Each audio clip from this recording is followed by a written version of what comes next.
diario de 4 que nos preparamos ya para despedir el año, lógicamente. Necesitábamos la presencia de personas como el doctor Pedro Luis Castellanos. Él es el superintendente de salud y riesgos laborales, CISALRIL, porque es verdad que desde que llegó a la institución, lo que ha sido es un promotor de soluciones a problemas que tiene una iniciativa tan importante de la que estuvimos ausentes más de 50 años, como la seguridad social, que tiene siempre reclamos de mejoras, de pasos adelante, de correctivos. Y creo que en eso se ha aplicado seriamente el doctor Pedro Luis Castellanos, que por cierto es médico. Sí. Y en este asunto ocupa funciones gerenciales, administrativas importantes. Como superintendente es el que supervisa la calidad, toda la calidad del sistema de prestación de salud de la seguridad social. Buenos días, doctor. Buenos días, doctor. Buen día, buen día. Gracias. Usted está sumergido en varias acciones importantes. Una de ellas, actualizar la ley de seguridad social, lo que corresponde a la prestación de servicios de salud. Y en eso ha avanzado muchas ideas, la ha planteado incluso en ocasiones de manera severa, en el sentido de que sabe que afectan relaciones que se habían un poco dislocado y distorsionado, pero las mantiene. Y después ha tenido incluso que precisarlas, porque hay otros que las malinterpretan para demeritarlas. Pero lo cierto es que usted ha procurado una revisión y actualización de la ley en atención a la experiencia acumulada. Usted nos puede resumir en pocas palabras hasta dónde se orienta y por qué todos esperamos resultados positivos de esa iniciativa.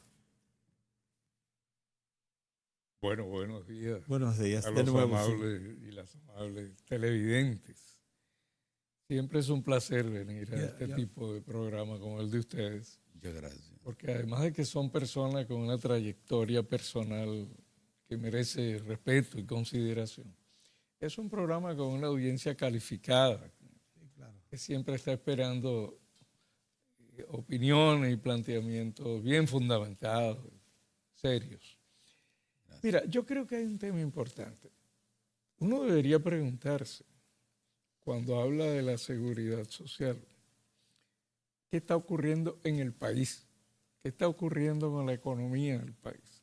Porque un sistema de seguridad social no puede estar al margen de lo que acontece con la economía. Y la segunda pregunta que uno debería hacerse es, ¿para qué tenemos un sistema de seguridad social en salud? ¿Qué buscamos con eso?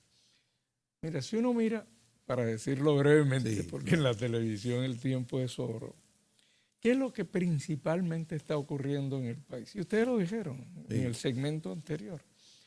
Tenemos una economía que ha crecido de manera sostenida y ha crecido no solamente por la espuma, digamos, de la economía, sino ha crecido porque ha aumentado la generación de empleo, ha aumentado la capacidad productiva. Eso se ha traducido en una reducción considerable de la pobreza. Apenas hace unos 8 años, 10 años, nosotros teníamos casi la mitad de la población era pobre, en términos del ingreso. Hoy es 23%. Eso es una reducción significativa. ¿A dónde ha ido esa gente? Que dejó que desde el punto de vista de sus ingresos ya no está por debajo de la línea de pobreza. Ha ido a engrosar un segmento que hoy en día se llama vulnerable. Es decir, es gente que ya desde el punto de vista de sus ingresos no es pobre, pero tiene el riesgo pero todavía tiene carencias que no le permiten ser de la clase media. Pero está siempre en riesgo de regresar a ser pobre. ¿Por qué no regresa a ser pobre? Porque las políticas sociales tienen que convertirse en redes de protección que impiden, que protegen a esa población y lo sostienen para que siga avanzando. Una de esas redes de protección fundamentales, y no estoy hablando de nuestro país, esta es la experiencia mundial. Una de esas redes esenciales de protección son las redes de protección en salud, los sistemas de seguridad social en salud. ¿Por qué? porque la experiencia muestra en toda América Latina que la principal causa de quiebra de las micro y pequeñas empresas es la enfermedad de un miembro de la familia. Es el gasto familiar de bolsillo cuando una persona de su familia se enferma. Eso explica por qué en América Latina el número de MIPYMES que nacen cada año es casi igual al número de MIPYMES que quiebran cada año. Entonces, romper ese círculo implica desarrollar esas redes de protección social, una de las cuales, probablemente de las más importantes, es la seguridad social en salud. Ponce ya no es un asunto de poesía o de teoría o de doctrina, es un tema de desarrollo del país. Entonces, eso significa que la esencia de un sistema de seguridad social es garantizar el acceso de la población independientemente de su capacidad de pago. Entonces vamos a nuestro sistema de seguridad social. Hemos tenido avances, sin lugar a dudas, muy importantes. Y en esta época de Navidad, donde todos los que somos cristianos nos estamos preparando para vivir ese milagro que cada año ocurre de renacer Jesús en cada uno de nosotros. El país necesita conocer buenas noticias, pero sin ser ingenuo. El sistema de seguridad social nuestro tiene buenas noticias, pero tiene muchos desafíos todavía por superar. Y la principal buena noticia de nuestro sistema es su propia existencia. O sea, tenemos un sistema de seguridad social. Hace apenas 15, 16 años, el 7% de nuestra población tenía seguridad social. Hoy el 76% de nuestra población está en el seguro familiar de salud. Esa es una buena noticia que se dice rápido, pero no muchos países en América Latina tienen una proporción tan alta de su población protegida con un seguro de salud. Por otra parte, progresivamente se ha ido mejorando el catálogo de servicios, de prestaciones de ese seguro familiar de salud. Y este mismo año se hizo un incremento importante de más de 23 nuevos medicamentos y procedimientos de alto costo. Estamos a las puertas de que el Consejo incorpore coberturas explícitas sobre atención primaria. Sí se ha ido modificando progresivamente. No cabe duda de que hemos tenido avances importantes.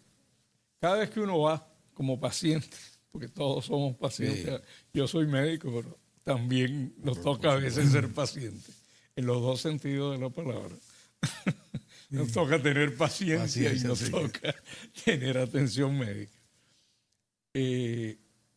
Cuando uno va y mira la sala de espera de los servicios de salud del país, públicos y privados. Ahí estamos todos, ahí va. Y uno se da cuenta de que la mayoría de quienes están ahí no podrían estar. No podrían. Si no tuvieran el seguro eso familiar de salud. Eso es verdad. Uno de los logros, sin lugar a dudas, del seguro familiar de salud ha sido aumentar el acceso de estos sectores pobres y vulnerables a los servicios disponibles en el país, que son públicos y privados. Ese acceso, sin embargo, no ha logrado, y ese es el gran desafío que tenemos, no ha logrado que se reduzca suficientemente el gasto de bolsillo de la familia. Y yo creo que ese es el principal gran desafío que ahora tenemos. Reducir el peso en el presupuesto de las familias de sus necesidades de salud. Eso es reducir el gasto familiar de bolsillo. Y en eso estamos. ¿Cómo reducir ese gasto familiar garantizando calidad de atención y resultados? Esa es otra. Desarrollando la atención primaria. Por un lado, necesitamos que el seguro familiar de salud garantice a nuestros afiliados que tienen cubiertas las prestaciones que corresponden a la promoción de salud, a la prevención, a la atención garantizada y continuada de los que tienen enfermedades crónicas. Por ejemplo, Si una persona es hipertensa, va a ser hipertenso toda su vida, lo más probable. Por lo tanto, él tiene gastos fijos, recurrentes, tiene necesidades de atención que tienen que ser adecuadas a protocolos que tengan base científica. Por lo tanto, tiene que tener un acceso a medicamentos, a exámenes de laboratorio, sin barreras. No puede seguir ocurriendo que una persona deja de tener su tratamiento porque se le acabó la cobertura. O no puede acceder a la consulta que le correspondía porque no tiene cómo pagar la diferencia. Eso es la atención primaria. ¿Qué otra cosa hay que hacer para reducir el gasto familiar de bolsillo? El alto costo. Tenemos que modificar en el catálogo cómo cubrimos los procedimientos y medicamentos de muy alto costo. Porque es cierto que no es la mayoría de la población, pero la familia que tiene un pariente que necesita un procedimiento o un tratamiento de alto costo, sabe lo que eso significa en términos de impacto en el presupuesto familiar. Tenemos que acabar con esa situación en la cual la enfermedad de un miembro de la familia implica acabar con lo que la familia produjo y ahorró a lo largo de toda su vida. Eso implica modificar cómo cubrimos los procedimientos y medicamentos de alto costo. La buena noticia es que estamos trabajando en eso y puedo decir a la población, a la ciudadanía, que el próximo año haremos una propuesta, así como este año hicimos la propuesta de atención primaria, el próximo año haremos una propuesta de cómo mejorar y modificar las coberturas de medicamentos y procedimientos de alto costo. Escúcheme, doctor, pero el asunto ahí es, y eso desde Diario de Cuatro nosotros tenemos la misma óptica de todo lo que se ha avanzado, pero en el plano de esa prioridad que es la atención primaria, hay un factor que como que nos desacelera en el ánimo de lo que puede hacer, y es el rol de los actores. Nosotros todavía tenemos, y no lo comprendemos, niveles de resistencia importantes para que sea efectivo el sistema de la red. Y ahí participan actores fundamentales como son las redes de clínicas, por ejemplo, las clínicas privadas y el propio Colegio Médico Dominicano, que se resiste al régimen de atención primaria prácticamente. ¿Cómo vencer esa resistencia? Eso es difícil, doctor. No hay que vencer. No hay que vencer. No, hay que construir consenso, viabilidad. Sí. Los gremios que han manifestado observaciones a la propuesta están ejerciendo un derecho. Por supuesto, por supuesto que sí, un derecho. Y siempre que no violenten los derechos de los ciudadanos, nosotros respetamos ese derecho y hasta estamos en disposición de defender ese derecho. Claro. A expresar desacuerdo y incluso a protestar. Así somos como país y qué bueno. Claro. Los que hemos vivido bajo dictaduras nos alegramos mucho cada vez que en una sociedad como la nuestra se puede expresar y disentir. Pero hay un problema es que, doctor, hay un problema y es que quienes están procurando ejercer ese derecho lo hacen en confrontación con la ley.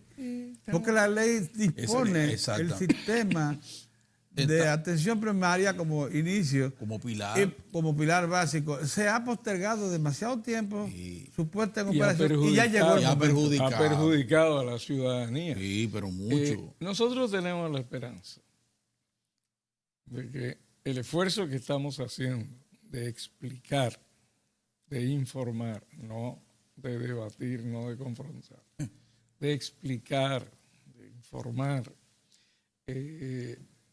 lo que ha sido, lo que es la propuesta presentada ante el Consejo, que por cierto, nuestro interés principal no es defender esa propuesta, nuestro interés principal es defender el derecho que tiene la ciudadanía a que se le garantice ese tipo de cobertura y de prestaciones. Si hay una propuesta mejor, una contrapropuesta, qué bueno, vamos a estudiarla. Sobre la mesa. Pero hasta que no la haya, nosotros creemos que esa es la mejor propuesta, la que hemos preparado, en la cual trabajamos durante más de un año. Vimos experiencias internacionales, experiencias del país, nacionales. Consultamos con muchísimos sectores del país, incluyendo los gremios profesionales de la salud. Pero si hay una propuesta mejor, qué bueno, vamos a verla. Mire, lo importante es que nos pongamos de acuerdo en que el punto de partida es que tenemos que cumplir la ley. Todos tenemos que cumplir la ley. O la cambiamos. O la cambiamos. O la cumplimos o la cambiamos. Pero no podemos ser chivos sin ley. O sea, no es que cumplo la ley cuando me interesa y cuando no me interesa no la cumplo. Parte de los problemas que hemos tenido en el desarrollo del sistema y de formaciones que han ocurrido a lo largo de estos años de aplicación tienen que ver con la no aplicación y cumplimiento de la ley y sus reglamentos. Incluso hay quienes dicen que el sistema, si no resuelve ya, porque haya perdido mucho tiempo, el establecimiento del régimen de primera atención ya y se generaliza de atención primaria, el sistema está destinado a caer en una situación de insuficiencia. No, insostenible. Insostenible. Ningún sistema de seguridad social en el mundo puede sobrevivir sin tener una adecuada cobertura de servicios de atención primaria. Por cierto, debiéramos explicar en qué consiste la atención primaria para que la gente entienda por qué implica una economía considerable al sistema. No, y a la familia. Lo más importante es que a la familia. ¿Y a la familia? ¿En qué consiste la atención primaria? Mire, en la propuesta que hemos presentado, porque, repito, puede haber otras propuestas, claro, pero la que hemos presentado y que técnicamente nos ha parecido que es la mejor forma de echarlo adelante y la más viable, porque no, y esto es importante, no representa una amenaza para ningún sector en el país. Al contrario, representa una oportunidad para todos los sectores del país. Y luego lo puedo explicar si da tiempo, ¿no? Sí. ¿En qué consiste la propuesta? Bueno, en primer lugar, en que en el catálogo, fíjense, si yo soy afiliado, como todos somos, al Seguro Familiar de Salud, mis derechos están en el catálogo. Lo que está en el catálogo pasa a ser un derecho y las ARS tienen la obligación de garantizarme ese derecho. Sí. Actualmente el catálogo no tiene coberturas explícitas sobre atención primaria de salud. Entonces, la propuesta es que se incluyan en el catálogo coberturas explícitas para garantizarle esos servicios a los afiliados. Independientemente de su capacidad de pago, independientemente de cuál es el régimen, sean subsidiados, sean esa es la primera condición para poder marchar el sistema. Que se pongan en el catálogo coberturas explícitas que son derechos para los afiliados. Eso está bien. ¿Cuáles coberturas? ¿Cuáles, por ejemplo? Dos tipos de cobertura. Unas, las coberturas que tienen que ver con el primer nivel de atención. Pero las coberturas del primer nivel de atención son diferentes a las coberturas de otros niveles de atención. En el primer nivel de atención, el énfasis es la promoción de la salud, la prevención, la búsqueda activa de problemas. Oiga, ustedes saben, y tal vez nuestros amables televidentes lo saben, pero casi más del 30% de nuestra población es hipertensa, nuestra población adulta, y la mitad no lo sabe. ¿Por qué no lo sabe? Porque no hay búsqueda activa. Si eso lo sabemos y hay un primer nivel de atención, ese primer nivel de atención va a programar. Mire, usted llegó a la edad en la cual cada 6 meses, cada año, dependiendo del protocolo que se aplique, usted debe ir a ser evaluado para ver si usted tiene factores de riesgo para ser hipertenso o si usted ya es una persona hipertensa. Una persona está embarazada o antes de estar embarazada, quiere planificar su familia, el primer nivel de atención le tiene que garantizar esa cobertura de manera proactiva. Está embarazada, el primer nivel de atención tiene que garantizarle. No lo sabe, no y ahí lo se le sabe. dicen. Pero lo más importante, porque además de todo eso, esa cobertura inicial que ya ustedes la tienen clara, lo más importante, creo yo, que la gente debe valorar es que en la atención primaria no hay gasto alguno. No hay copago. No hay copago. Ni hay usted no techos. gasta nada. Y lo cubre el Estado. Y no el Estado y los que contribuyen. Sí. Porque hay el En régimen gran medida lo cubre subsidiado el y el Estado, régimen sí. contributivo. Sí. Pero lo importante es que en el primer nivel de atención, la atención no es por enfermedad o porque tú te sientas mal. Eso también hay. Pero lo más importante del primer nivel es que es proactivo. Es proactivo. Sí. Busca La gente. los factores de riesgo, busca los factores de vulnerabilidad. Para evitar dispersión y mal uso de los el recursos. diagnóstico temprano de los problemas de salud que en distintas edades, por eso decimos que es por ciclo de vida. Y ayuda a la Y eficiencia. no es una medicina para pobres. Esa es una vieja discusión que se resolvió hace más de 30 años. Como la cosa no es una medicina para pobres. Es una medicina y salud para toda la población. Sí, para el ciudadano. ¿Qué cosa más grande esta?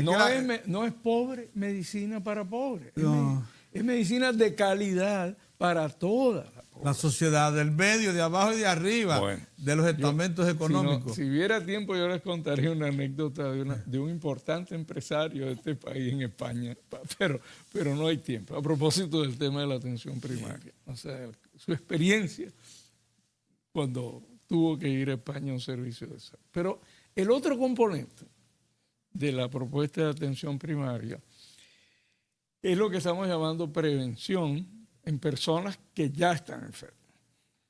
O sea, ya no pudimos evitar que se enfermaran. Entonces ahora vamos a evitar que se compliquen. O que mueran. O que mueran. Lo ideal sería que pudiéramos hacerlo con todas las enfermedades crónicas. Pero no podemos porque los recursos no dan para todas. Pero entonces podemos empezar con las dos más importantes. ¿Cuáles son esas dos más importantes? La hipertensión y la diabetes. ¿Por qué son las más importantes? Ya dije que el 30% de nuestra población adulta es hipertensa. Digo ahora que entre el 11 y el 13% de nuestra población adulta es diabética. Es diabética. Esos dos son asesinos silenciosos. Ay, mi madre. Que no te dan manifestaciones, sino cuando ya hay complicaciones. Doctor, ¿por qué se preocupan entonces los médicos? Miren, esto es importante que establezcamos esta... Pero para ir a la pausa. Sí, para ir a la pausa. Sería bueno que usted les diga, ¿por qué la clínica privada, porque luce muy lógico todo lo que usted está diciendo, se preocupan si eso tan solo es un paso previo al tratamiento de cada una de esas enfermedades? Porque no es que van a quedarse ahí. Es que lo van a diagnosticar en ese primer nivel y después pasarán a los otros y ahí entra la clínica perfectamente. Yo creo que el asunto es importante para desbrozar el camino y clarificar a mucha gente que cree que va a perder su empleo. Así es. El uso de su clínica. Con su anuencia, vamos a ir a la pausa y entonces retornamos. Está bien, muy bien.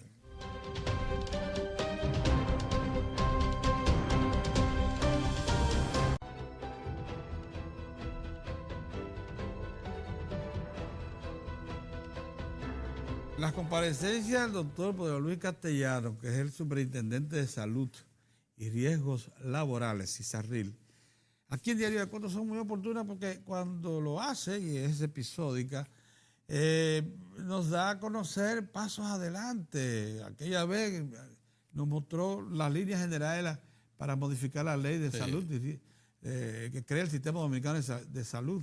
Y ahora también está planteándose ya la aplicación propiamente y también algunas modificaciones que se le deben actualizar. Pero ya estamos hablando de la necesidad de comenzar a aplicar lo que dispone la ley. Aquí no hay que modificar nada, que es el establecimiento de los centros de atención primaria. Y llegamos a decir la calidad de servicio, los alcances. Pero realmente significan una amenaza para las clínicas y establecimientos privados. Sí. Permíteme antes un breve paréntesis por lo de la ley. La ley tiene cosas que hay que modificar. Ya con la experiencia que tenemos aquí, sabemos que hay que modificar. Pero hay muchas cosas que podemos hacer sin necesidad de modificar la ley. Sí. Y las estamos haciendo, las Correcto. estamos tratando de hacer.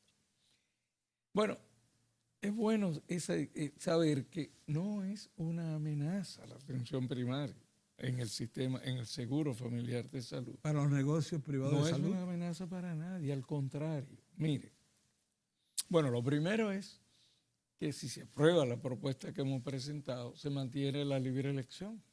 Las personas van a poder decidir si quieren ser referidos a través de su centro primario, su servicio primario, o si prefieren ir directo al especialista o al nivel donde siempre han ido. ¿Cuál es la diferencia? Que si va al servicio primario, no tiene que pagar pago, los medicamentos no tienen tope, no tienen techo. Ahora, él puede preferir seguir como hasta ahora, porque eso no se cambia en el catálogo. La propuesta no es cambiar lo que hay, sino aumentar la cobertura. Correcto. Bueno, pero eso, lo que nosotros hemos dicho y esperamos que ocurra, es que los establecimientos que existen en el país, que hay de muy buena calidad. Debo decir que una de las cosas positivas que ha ocurrido también, bien provisto, como con consecuencia del Seguro Familiar de Salud, sí, es el desarrollo de los servicios de atención de salud privados y públicos. Eso es verdad. Eso es verdad. Las inversiones que se han hecho y que se están haciendo han llevado a que dispongamos de servicios de muy alto nivel y alta calidad. Lo que no tenemos son los primarios.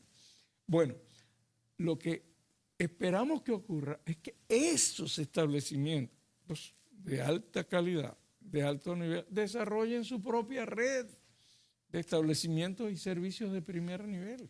Es una oportunidad de inversión.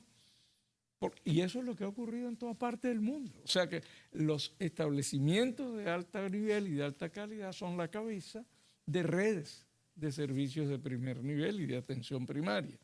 De manera que los pacientes llegan a ese otro nivel mejor estudiado, mejor orientado. El paciente deja de estar ruleteando de un especialista a otro porque no sabe qué es lo que tiene, llega bien orientado.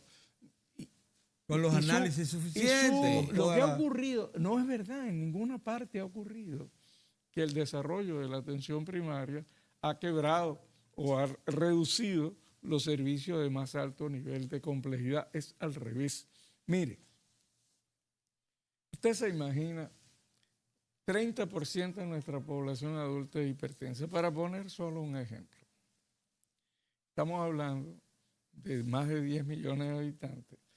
Estamos diciendo que alrededor de la mitad de nuestra población es adulta, 5 millones, 30% es 1,5 millones por lo menos, mucha gente, de personas que son hipertensas.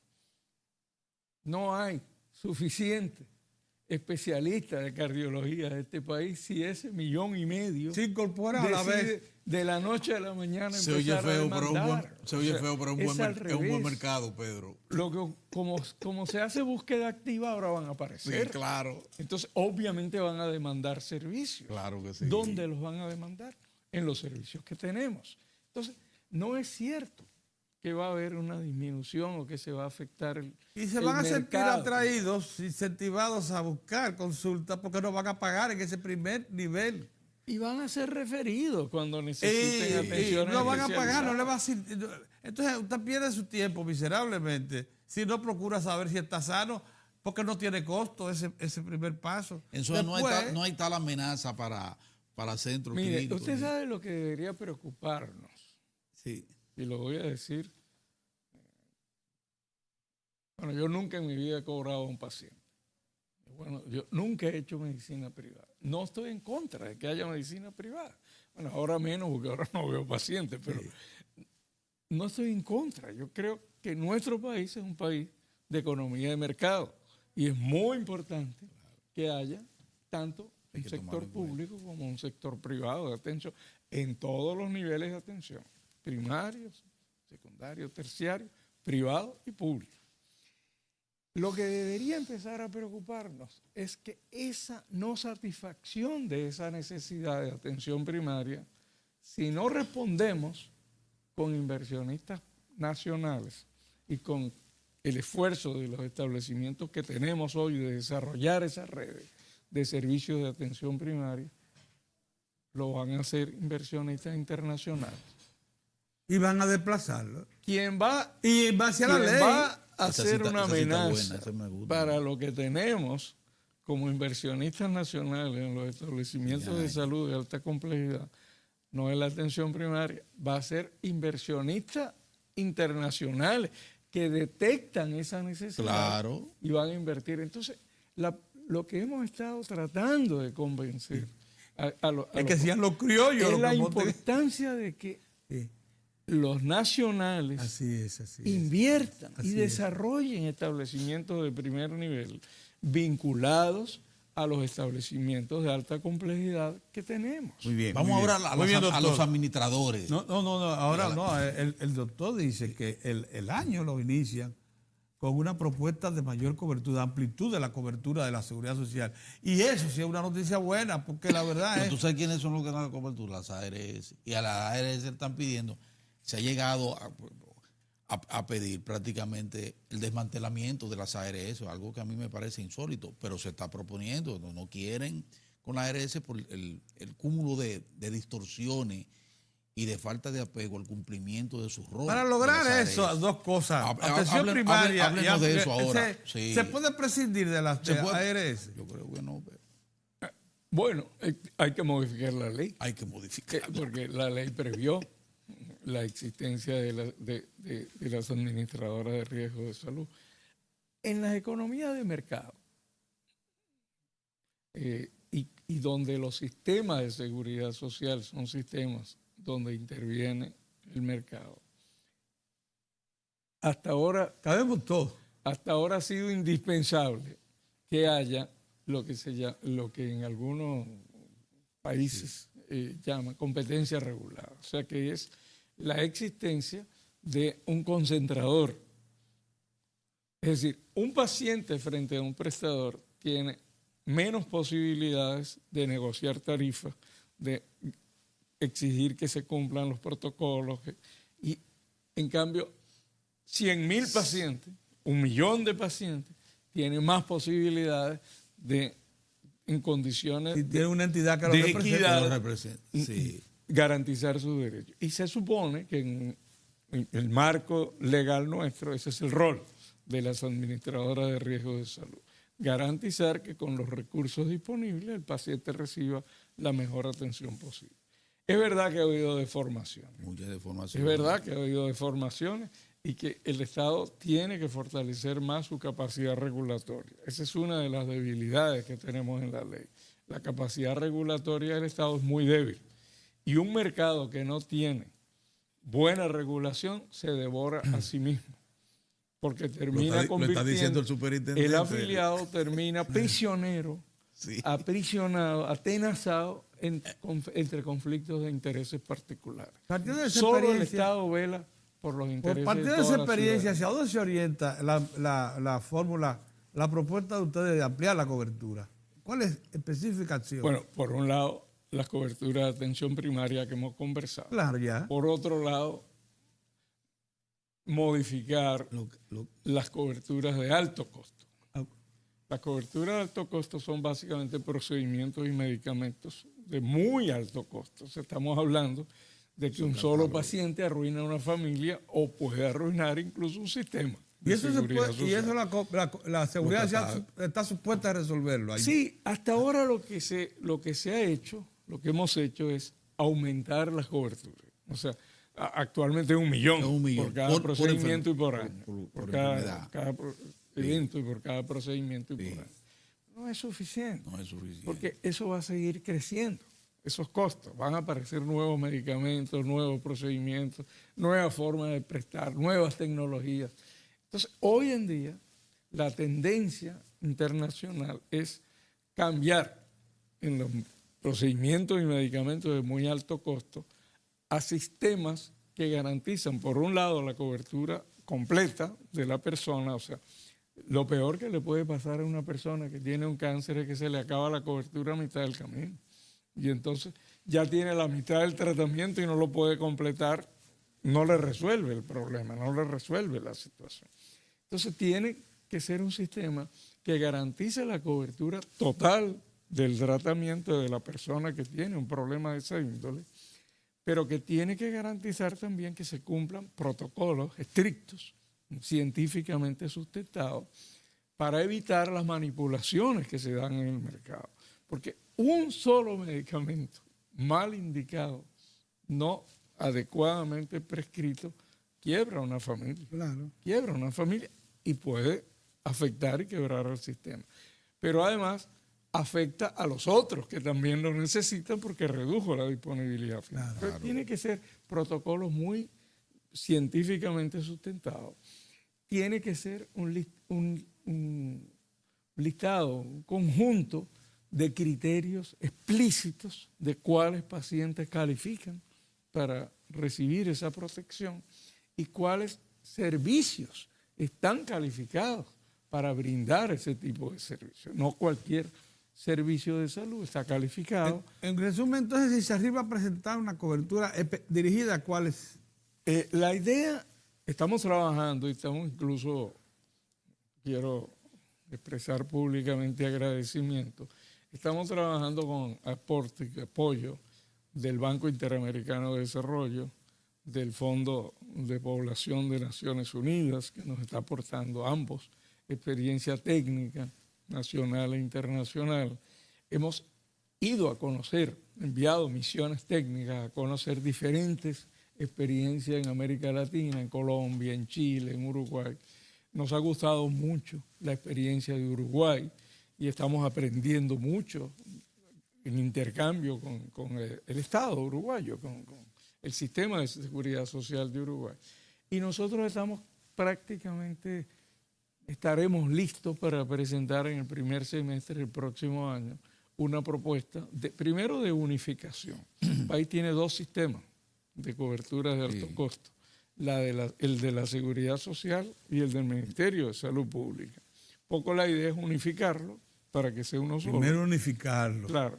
Primer paso. Segundo, que tenga criterios transparentes para decidir qué se cubre, cuáles problemas van a ser cubiertos. ¿Cuáles enfermedades, hasta qué cuáles punto? Sí, cuáles no, cuándo, en qué circunstancias, pero de manera transparente. ¿Para cuándo cree usted que está lista esa propuesta? Primer semestre. El próximo año lo vamos a presentar. Nuestra expectativa es que sea alrededor de mayo. ¿Cuáles enfermedades aspira usted que estén involucradas ya de esas catastróficas? Sí, los problemas prioritarios que tenemos en nuestro país son cáncer uterino, cáncer de mama, cáncer de próstata, pensando en cáncer, pero está el tema de los trasplantes renales, la diálisis permanente para las personas con insuficiencia renal crónica, las enfermedades pulmonares obstructivas crónicas. La propuesta va a incluir los criterios para definir qué se cubre, qué no se cubre, pero transparente, que la población lo pueda saber y que no dependa de la discrecionalidad de un funcionario o de una administradora de riesgo o de un prestador de servicios. Yo te atiendo o no te atiendo. O sea, que sea transparente, que todos sepamos cuáles son los criterios para ingresar y qué nos va a cubrir. Pero si entra, debería cubrir todo el tratamiento, no quedarse a la mitad. Eso tiene un costo muy alto. Eso iba a decir. Tiene un costo muy alto. Y por eso la propuesta también incluirá una forma de financiamiento. Eso quería yo saber. Para darle esos recursos. Es un costo alto. Es un costo sumamente alto. ¿Usted cree que entonces, antes de terminar el presente periodo gubernamental, eso va a venir junto con la reforma fiscal? Por lo menos va a estar presentado al Consejo. Ustedes saben que el Consejo Nacional es quien tiene la potestad legal de modificar el catálogo de prestaciones. Y bueno, ahí nosotros le llevamos las propuestas al Consejo para que las consideren. Y el Consejo está conformado por distintos sectores de la sociedad. No es una entidad del gobierno. O sea, el gobierno es parte del Consejo Nacional, pero también están representados los empleadores, las organizaciones laborales, sindicales, gremios de varias profesiones del campo de la salud, otros sectores Esa sociales. acción no reclama una modificación a la ley. Eso No necesita una modificación. nos quedan 2 minutos y quisiera que nos diga en qué momento se encuentra el proyecto de La ley. la ley. Ok. Mire, nuestra 2 minutos. ilusión inicial era que se podía aprovechar la experiencia acumulada para hacer una reforma importante de la ley en todos los artículos que ya sabemos que merecen ser modificados y que fortalezcan los derechos de los afiliados, reduzcan los fraudes, las manipulaciones y fortalezcan también la capacidad de regulación por parte del Estado. Bueno, las resistencias fueron enormes. O sea, hoy tenemos que reconocer que eso era una muy buena intención, pero que fue un error. Fue un error porque Fue impráctica. lo que ocurrió es que un sector está opuesto a la propuesta de 2 artículos, otro está opuesto a 3, a otros 3, entonces todos estamos opuestos. Entonces, fue un error. Entonces, lo que se está intentando ahora desde el gobierno es ir por pasos, ir primero a una propuesta en aquellas cosas que son fundamentales y que tienen menos resistencia. Por ejemplo, fortalecer la tesorería de la seguridad social para reducir la evasión, para reducir la ilusión, para perseguir a los que cometen fraude, reducir el interés de mora. El interés por mora Eso es una cosa es tan grande eso es Que demasiado. está quebrando Está empresas. quebrando no, empresas. las empresas no pueden ponerse pueden, al día. ¿quién? Entonces hay que eliminarlo o reducirlo, sustancialmente para que esos trabajadores vuelvan al Claro. sistema, vuelvan a ser parte del sistema. Y hay que fortalecer la DIDA, la Dirección de Información y Defensa de los Afiliados. Y en eso hemos logrado construir un consenso suficientemente grande. Pero vamos y con otros- eso primero. Sí. Probablemente sea lo primero que el gobierno mande al Congreso. Y luego vamos a otros artículos Ya entiendo. donde hay un poco menos Más complejo. consenso, pero que son muy importantes. Por ¿Y ejemplo, no, por qué no aprovechamos ahora de una vez para Por eliminar ejemplo, la necesidad ahora de que en del Navidad. veto? Ahora que esta primera es la que se va. Dejemos el veto fuera de... ese es uno de los que menos consenso tiene. No, eliminar pero el pero veto. hay que resolverlo. No, Es que el Estado se inutiliza. sí, amarra las manos. Se amarra. Si va a haber veto, lo único que debería tenerlo es el Estado. Pero también puede haber opciones intermedias. Es posible que la eliminación total del veto no pase en el Congreso. Vamos a ser realistas. O sea, ese es el país que tenemos. Pero es posible que se logre suficiente mayoría en el Congreso, en el país, para modificarlo, de manera que no se aplique para decisiones que tienen que ver con derechos de los afiliados, que se quede empezar por ahí. solo para decisiones que impliquen Ustedes- modificaciones de fondo que afecten financieramente al sistema. Una vez más aclaramos muchas cosas. Sí, Juan. es verdad, es verdad. Sí. Y así que terminamos el año Y con lo buena terminamos orientación. así, con muy Yo buena creo que el país orientación. puede estar contento de los avances que se han logrado Claro en que la sí. seguridad social en salud y esperanzado de que el próximo año vamos a continuar muy bien. mejorando el sistema. Muchas gracias, doctor. Y a ustedes también por Nos su vemos atención. mañana, ¿verdad? Sí, Dios mañana, mediante. sí. Bye, bye.